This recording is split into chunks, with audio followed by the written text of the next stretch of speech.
नमस्कार, मैं प्रिया गुप्ता और आप देख रहे हैं नेशन नाउ समाचार।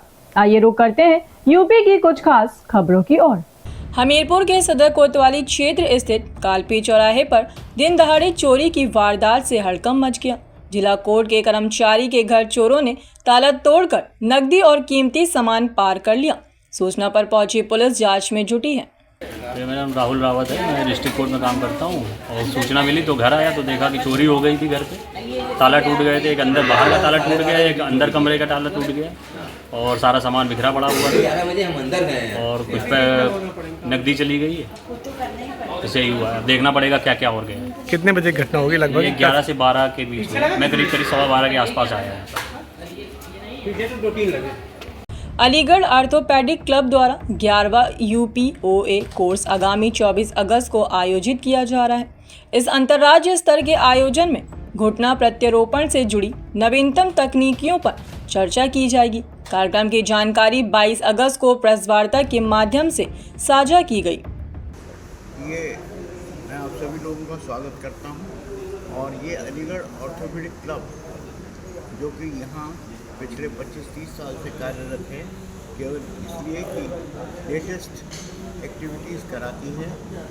ऑर्थोपेडिक सर्जरी में क्या लेटेस्ट होने जा रहा है और क्या होता है उसके बारे में अवगत कराती है। तो इसी के तत्वाधान हम 24 अगस्त को एक दिन का ये सिम्पोजियम का आयोजन किया है और इस सिम्पोजियम में नी रिप्लेसमेंट सर्जरी के बारे में क्या लेटेस्ट इनोवेशन में क्या लेटेस्ट दुनिया में हो रहा है उसके बारे में junior surgeon even senior surgeons को अवगत कराएंगे।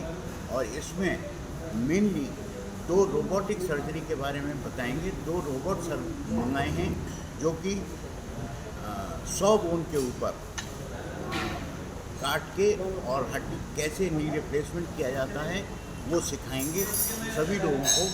और ये पूरे सुबह 9 बजे से शाम के 5 बजे तक चलेगा। कहाँ से कौन कौन स्पीकर आ रहे हैं जो बनेंगे? इसमें स्पीकर मेनली दिल्ली से और यूपी भर से और इवन बम्बई से स्पीकर्स बुलाए जाएंगे जिनको कि रोबोटिक सर्जरी का पूरा ज्ञान है। क्योंकि रोबोटिक सर्जरी बिल्कुल नई है, इस वजह से इसके सीखने और करने में काफ़ी लंबा समय लगता है लोगों को और हर एक सर्जन को पूरी तरह से सीखने में टाइम लगता है। इस वजह से ये आयोजन किया गया है कि कुछ सीखें और फिर उसको इम्प्लीमेंट करें। प्रोग्राम में कहाँ के ऑर्थोपेडिक भाग लेने जा रहे हैं? प्रोग्राम में मेनली पूरे यूपी के ऑर्थोपेडिक सर्जन आएंगे जिन लोगों को इंटरेस्ट है इस फील्ड में और उन्हीं लोगों को हम लोगों ने इनवाइट किया है। एटा सदर तहसील में उस वक्त हड़कंप मच गया जब एंटी करप्शन टीम ने SDM कोर्ट के पेशकर को रिश्वत लेते रंगों हाथ पकड़ लिया। टीम की अचानक मौजूदगी से अन्य अधिकारियों में अफरा तफरी मच गई। कई अधिकारियों के ऑफिस मिले बंद। मामला लखनऊ से आई टीम की निगरानी में हुआ। अमेठी में तेज रफ्तार का कहर एक बार फिर देखने को मिला। सरायकांधा गांव में एक तेज रफ्तार DCM अनियंत्रित होकर सड़क किनारे एक घर में जा घुसा। हादसे में DCM चालक गंभीर रूप से घायल हो गया, जिसे ग्रामीणों ने अस्पताल भिजवाया। औरैया के बेला थाना क्षेत्र में नाबालिग लड़की से छेड़छाड़ का मामला सामने आया। परिजनों ने बाइक सवार 2 युवकों पर आरोप लगाया है। वहीं एक दरोगा पर भी घर जाकर धमकाने और जबरन साइन लेने का आरोप है। अब तक पुलिस ने कोई कार्रवाई नहीं की। मतलब पहले नंबर मांगते थे तो नंबर मना कर दिया था, तो धमकी दे रहे थे मारने की। इसके बाद मैं 2-3 दिन बाद मतलब आज चौराहे पे आई थी तो पीछे बाइक लेके आए थे और जब थाने के सामने आगे मतलब मैं कपड़ा वपड़ा लेने आई थी तो उन लोगों ने गाड़ी लगाई और गाड़ी लगाई, मारने की धमकी दी और चप्पल उतारने लगे कि मार देंगे, चल मेरे साथ। तो मतलब हाथ पकड़ा, बिठा लिया बीच में और आगे ले जाके उन लोगों ने मतलब छेड़खानी की। और फिर इसके बाद मतलब आने अपनी मम्मी को बताया तो उन्होंने एप्लीकेशन लिखवाया था तो थाने में दिया। तो दरोगा जी शाम को आए तो उन्होंने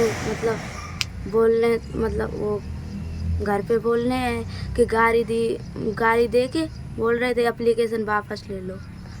अमेठी के मुसाफिरखाना क्षेत्र में हुए दोहरे हत्याकांड के बाद आखिरकार 5 घंटे की मशक्कत के बाद प्रशासन पीड़ित परिजनों को मनाने में सफल रहा। मां बेटे के शव का अंतिम संस्कार किया गया। परिजनों को आश्वासन मिला, लेकिन आरोपी अभी भी पुलिस की गिरफ्त से दूर है। अमेठी में अचानक बदले मौसम ने एक परिवार से उनकी खुशियां छीन ली। पीपलपुर थाना क्षेत्र के बोझावा गांव के पास आकाशीय बिजली गिरने से एक अधेड़ की मौके पर ही मौत हो गई।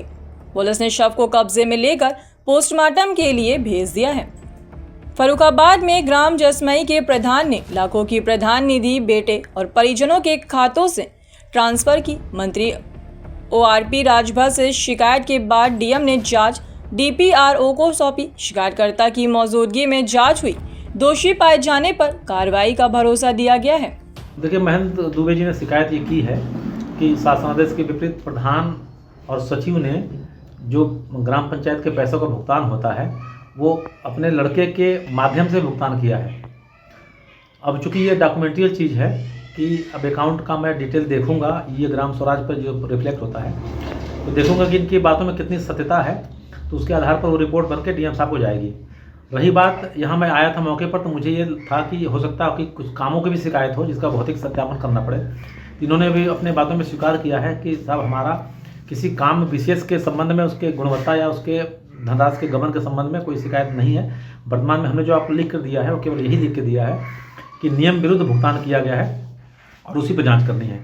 तो चूँकि यह डॉक्यूमेंट्रियल जांच है जो अभिलेख से ही जांच हो सकता है, यहाँ भौतिक जांच की कोई इसमें इनके शिकायतों में कोई ऐसी पॉइंट नहीं दिखे जिसकी वजह से हमको कहीं काम पर जाकर देखना पड़ रहा है। अब ये मैं डॉक्यूमेंट पूरा चेक करूँगा और ये ग्राम स्वराज पर जिस पर पोर्टल पर रिफ्लेक्ट होता है कि पैसा किसको भुगतान किया गया है, तो उसको देखने के बाद ही ये निर्धारण हो पाएगा कि इनके बात शिकायतकर्ता की बातों में कितना सत्यता है।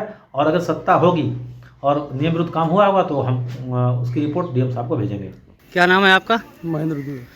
किसकी शिकायत की थी, क्या मामला है पूरा? ये प्रधान ने अपने बेटे के नाम पैसा निकाल लिया।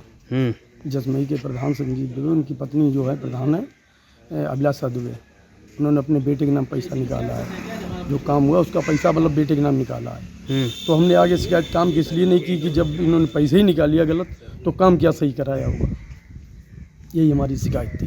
तो जांच करने DPRO आए थे, क्या उससे संतुष्ट हैं? संतुष्ट तो सब जब होंगे जब ये आगे कार्रवाई होगी, अभी संतुष्ट क्या होंगे। वाराणसी के चितईपुर में महिला से चैन छीनने के मामले में पुलिस ने 2 आरोपी विकास जायसवाल और अमन यादव को गिरफ्तार किया। चोरी की चैन और 2 व्हीलर भी बरामद। आरोपी पर पहले भी चोरी के केस हैं। पुलिस ने सख्त कार्रवाई का भरोसा दिया है। सर, किस तरह का गुड वर्क है? ये थाना चितईपुर में दिनांक 19 अगस्त को सुबह 6:30 बजे के आसपास एक बुजुर्ग महिला के साथ चेन स्नैचिंग की घटना हुई थी। उस सूचना पर तत्काल स्थानीय पुलिस और ACP महोदय तत्परता दिखाते हुए विभिन्न टीमें गठित करके इस सफल अनावरण के लिए जुड़े हुए थे और लगभग 150 कैमरास खंगालने के बाद ये जो घटना में संलिप्त 2 अपराधी विकास जायसवाल और अमन यादव, इन दोनों को गिरफ्तार करके जेल भेजा जा रहे हैं। और घटना में प्रयुक्त 2 व्हीलर और छीना गया जो चेन है दोनों बरामद हुई है। और उल्लेखनीय बात है कि ये पूर्व में इनके विरुद्ध 7 मुकदमा पंजीकृत हैं विकास जायसवाल के ऊपर, जिसमें अधिकतर चेन स्नैचिंग और लूट की घटना में संलिप्त थे और इन दोनों के विरुद्ध गैंगस्टर एक्ट के तहत कार्रवाई सुनिश्चित की जा रही है। पहले भी ऐसी घटना को दिए थे या कोई और मुकदमा भी है?